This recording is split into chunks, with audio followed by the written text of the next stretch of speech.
Kaming taga bukid ug mulugsong og dagat, ingon ani ang among pagakwaon mga kasuki kung kami manginhas. O manguha mi ari og bilaog. O mo ni buho sa bilaog mga kasuki katong dagkong bersyon sa tamislat. O ha, ingon ani ra mga kasuki imo lang nang matahon. Ingon ana ang porma sa iya nga bangag. Niya kuoton dayon na nimo mga kasuki. Amatik dayon na. Mupili lang kadiya og mga humok-humok nga area. Kay daghan man sad ni sila sa mga dalid-dalid. Lami kay nig sabaw mga kasuki. Aha, ingon ani ra gyud ta mga kasuki, kakugi ra gyud ang pamaagi para ka malibre.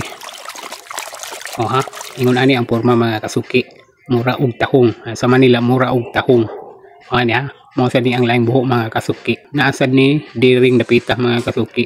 Ari lang sa mga humok-humok para dali nimo masunod sa imong nga kamot.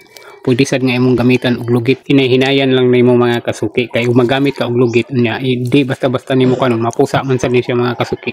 So wala kay makaon. Kay madurog man ni siya. O di ba mga kasuki, ingon ana ra mga kasuki. Aha. Libre na kayo. Unya, laktod pagkaistorya mga kasuki. So mao ni ang akong kuha. O di ba? Sari-sari ado na say nga pusa ni mga kasuki kay gipang paak ni sa nakuha na mga kagang. Do na say tagsa nga bagungon. O di ba? Libre na kayo ang atong panudan mga kasuki. So mao ra mga kasuki. Daghang salamat sa paglantaw.